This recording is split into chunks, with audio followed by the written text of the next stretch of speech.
Hey guys, and welcome to How to Guide. In this tutorial, we're gonna look at how to log into your paperless employee account. Now let's begin. On any browser of your choice, simply type paperlessemployee.com and hit on enter right now. Now this is the default page. It will say to access our information, we will need to add our company name after the slash. Let's try to enter the company name right here. Now let's say this is my company name. You can simply enter your company name right here, similarly like this, and click on enter. Now this will be the login page. I'm simply going to scroll down. You can create an account if you want to. Now let's look at the login section. Simply enter your user ID right here and enter your password.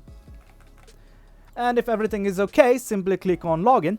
Else, if you forgot your user ID or password, here are the buttons. Click on them and follow the prompts. Well guys, that's it for the video. That's how you log in to your paperless employee account. Hope you guys found this video informative, and for more content like this, do remember to hit like, share and subscribe. Thank you.